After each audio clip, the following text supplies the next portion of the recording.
इब्न रुश्द ये किताब मौलवी मोहम्मद यूनुस अंसारी ने लिखी थी।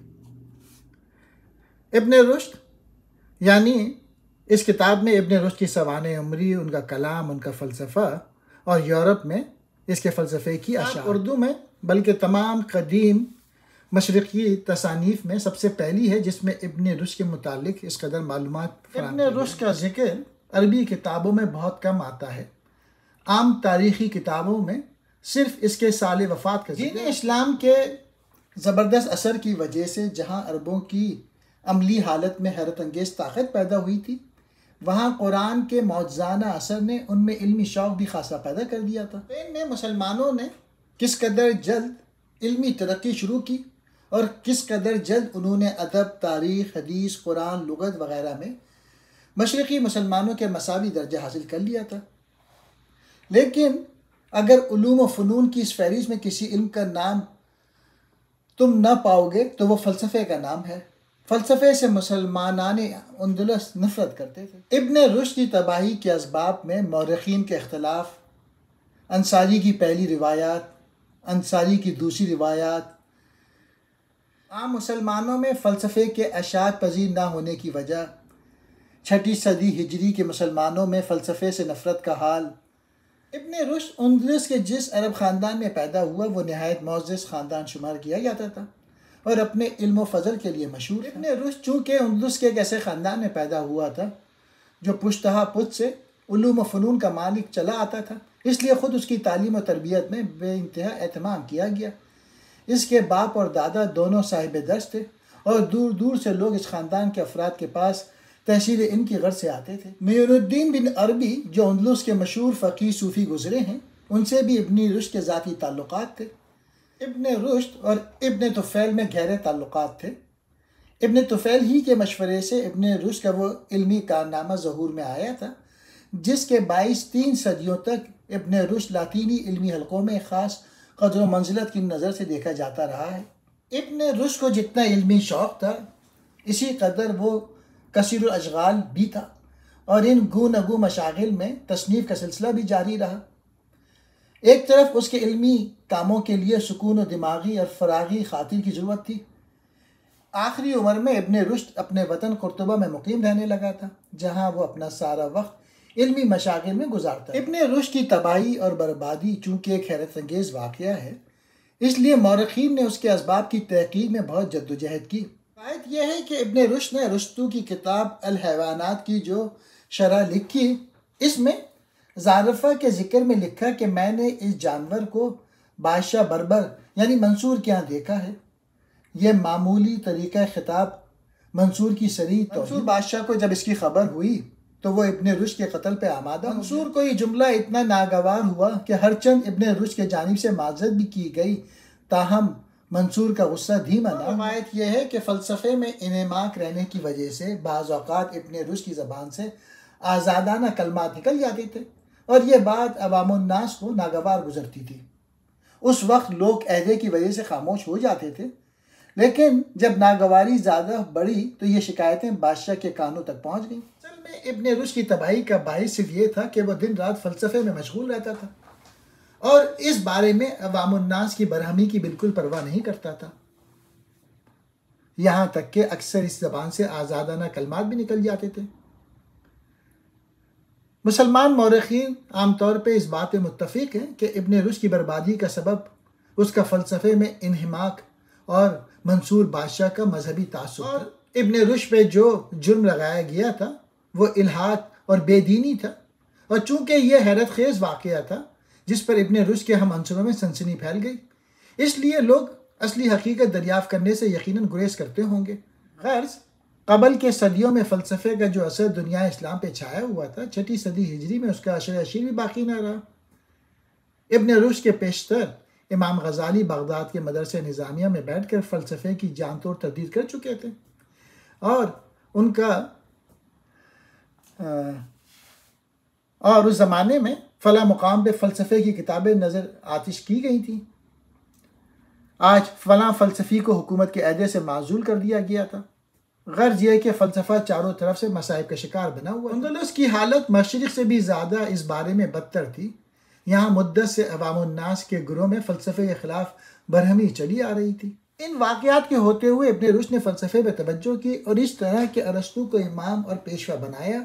इसकी तमाम तसनीफ़ात की तहज़ीब और तरतीब की, इन पर शरहें लिखी और बहुत से मसाइल की जो जमहूर इस्लाम के ख़िलाफ़ थी हिमायत की। इनमें एक मसला यह भी था कि अफलाक अज़ली हैं, खुदा ने उनको नहीं पैदा किया, बल्कि खुदा सिर्फ इनकी हरकत का खालिक है। नेज़ हशर और जज़ा और सज़ा का इनकार किया और यह साबित किया कि अफराद की रूहें फ़ानी हैं और दोबारा मैदान हशर में उनका आना महाल है। इब्न रुश्द ने इससे ज़्यादा गज़ब यही किया कि इमाम गज़ाली की जो फ़लसफ़े की किताब थी उसको रद्द किया और इस किताब में अक्सर जगह इमाम साहब की शान में गुस्ताहाना कलमात इस्तेमाल किए। हालांकि गज़ाली को पेशवा और उस्ताद मानते थे लोग। फ़लसफ़े का रंग इब्न रुश्द पर इस कदर गालिब आ गया था कि बेख्तियार उसकी ज़बान से बाज़ औक़ात ऐसे अल्फाज निकल जाते थे जो आम अक़ाइद के ख़िलाफ़ थे। हालांकि वो ख़ुद इस उसूल का बानी था कि अवाम को उलझे और पेचीदा अक़ाइद की तलक़ीन ना करना चाहिए। गो उसकी सीरत और आम चाल चलन में कोई बात काबिल गिरफ़्त ना थी। वो 5 वक्ता नमाज बावजूद जमात के साथ अदा करता था।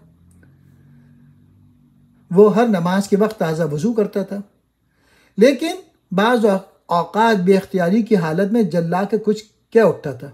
अर्ज़ ये कि जब मुसलसल शहादतों की बिना पर मंसूर को इस बात का यकीन आ गया कि इब्न रुश्द बेदीन और मुल्हद हो गया है, तो मंसूर ने हुक्म दिया कि इब्न रुश्द मां शागिर्दों और पीरों के मजमा आम में हाजिर किया जाए। चुनांचे दरबार की तरतीब के लिए जामा मस्जिद कुर्तुबा मुंतखब की गई। ये मुफस्सिल वाक़यात अंसारी ने अपनी किताब में लिखे हैं। चुनांचे वो लिखता है, मंसूर की मजलिस में इब्न रुश्द का फ़लसफ़ा तशरीह और तफसीर के साथ पेश किया गया और बाज़ हासिदों ने कुछ हाशिए भी चढ़ा दिए थे। तो चूँकि सारा फ़लसफ़ा बेदीनी पर मुश्तमिल था, इसलिए ज़रूरी था कि इस्लाम की हिफाजत की जाए। खलीफा ने तमाम लोगों को एक दरबार में जमा किया जिसका इनेकाद जामा मस्जिद में करार पाया था, ताकि लोगों को ये बताया जाए कि इब्न रुश्द गुमराह और लानत का मुस्तजिब हुआ। काजी अबू अब्दुल्लाह के बाद अबू अली बिन हज्जाज ने, जो खतीब थे, खड़े होकर जो हुक्म उनको दिया था उसकी तालीम की और ऐलान किया कि इब्न रुश्द मुल्हिद और बेदीन हो गया है। इब्न रुश्द को जला वतन कर दिया गया। इब्न रुश्द की गिरफ्तारी और जला वतनी पर अवाम में नहायत मुसरत का इजहार किया गया।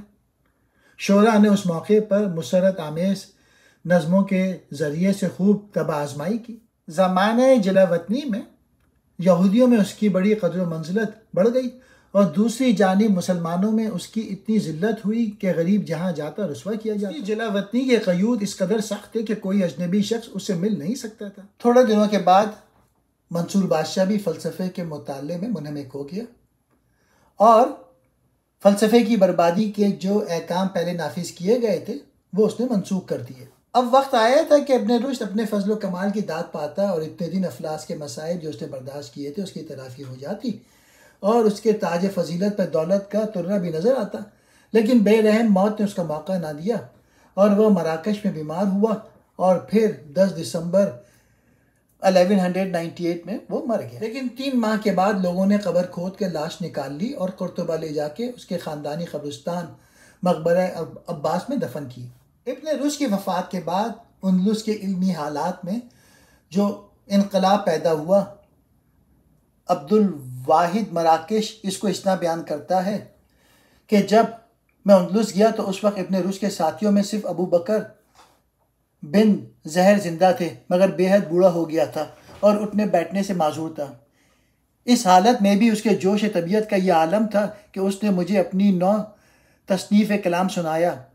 लेकिन लोग अपने ख़ानदानी इल्म फ़ज़ल की मद्दा पर क़नाअत कर लेने के आदी हो गए थे। इब्न रुश्द ने कई औलादें छोड़ी थी जिनमें 2 बहुत मशहूर हुई। एक ने फ़िक़ह की जानिब तवज्जो की और दूसरे ने तिब में नाम पैदा किया। इब्न रुश्द के अखलाक व आदात। इब्न रुश्द के आम अखलाक तवाज़ु और मुनकिसर मिजाजी, फ़याज़ी और सखाफ़त, दोस्त परस्ती, रहम व अफ़ू, हुब्बुल वतनी, शौक़ इल्मी मुताला और ये सब उसके खुसूसियात में इंतहा दर्जे का रहम था। मुद्दतों काजी रहा, कभी किसी को सज़ाए मौत नहीं दी। तहसील इल्म के शौक़ की यह हालत थी कि हर वक्त कुतुबीनी और मुताले में मशगूल रहता था। कोई बड़ा आदमी जब दुनिया से उठ जाता है तो उसके मरने के बाद उसकी शख्सियत में बड़े बड़े इनकलाब होते हैं। इब्न रुश्द की निस्बत जो अफसाने मशहूर हैं वो 3 तरह के हैं। बाज़ अफसाने वो हैं जो अरब मौरखीन के ज़रिए से हम तक पहुँचे हैं, बाज़ वो हैं जो मसीह हिल्कों में उसकी बेदीनी के मुताल्लिक शोहरत पजीर हुए, और बाज़ अफसानों का ताल्लुक उसकी आम शोहरत के साथ है जो उसको इटली के शुमाली सूबों में एक मुद्दत तक हासिल है। पहले अंदलुस का ये फ़र्ज़ था कि इब्न रुश्द के नाम को चमकाते और उसके फ़लसफ़े के ज़रिए से अरस्तू को हल करते, लेकिन इब्न रुश्द के बाद ही अंदलुस की इल्मी तरक्की में ऐसा घुन लगा कि फ़लसफ़े की तालीम बिल्कुल बंद हो गई। इब्न खल्दून अपने ज़माने की हालत लिखते हैं कि अंदलुस की इज्तिमाई हालत नहायत अबतर हो गई है और इस बिना पर यहाँ उलूम व फ़नून की भी किसात बाजारी है। गर्ज़ ये कि इब्न रुश्द को मुसलमानों में इब्न सीना की सी शोहरत कभी हासिल नहीं हुई। मुसलमानों में इब्न सीना की शोहरत की ये हालत थी कि जब गज़ाली ने फ़लसफ़े की जानिब तवज्जो की है तो मजबूरन उनको इब्न सीना की किताबें पढ़ना पड़ी। गज़ाली के बाद राज़ी ने इब्न सीना की तरदीद की। फ़ाराबी गो इब्न सीना से ज़्यादा फ़लसफ़े का वाकिफ़ कार था, लेकिन इब्न सीना के मुकाबले में उसको भी कोई नहीं पूछता था। फ़ाराबी की किताबें करीब करीब मादूम हो गई थीं और अपने ख़ास अंदाज की वजह से इब्न सीना को मकबूलियत हासिल हो गई थी। तोसी ने भी, जो इब्न सीना का मुखलिद था, उसकी शोहरत में काफ़ी हिस्सा लिया। इमाम राजी ने इब्न सीना की जो तरदीद की, तोसी ने उसका जवाब लिखा। अरब में इब्न रुश्द की कदर का एक बड़ा सबब यह था कि बाशिंदगान यूरोप फ़लसफ़े से नए नए आशना हुए थे और उस वक्त फ़लसफ़े की तहसील का ये जुज़ इसका कोई तरीक़ा ना था कि अरस्तू का मुताला किया जाता, और अरस्तू का असली शारा इब्न रुश्द था। इस बिना पर यूरोप में इब्न रुश्द की शोहरत महज उसकी तबई फ़लसफ़ाना किताबों की बदौलत हुई। तिब में उसकी किताब अल-कुलियात भी बहुत शोहरत थी, ताहम इस फ़न में उसका दर्जा लोगों की निगाह में इब्न सीना से हमेशा कम रहा। फ़लसफ़े में इब्न रुश्द का बड़ा कारनामा यह था कि उसने अरस्तू की शरह और खुलासे दिए। अरस्तू की हिज़्ब ज़ैल किताबों पर इब्न रुश्द की तीनों तरह की शरहें अभी तक मौजूद हैं। फ़लसफ़े की किताबों के अलावा और मुख्तलिफ़ अनूम पर इब्न रुश्द की बेशुमार किताबें हैं।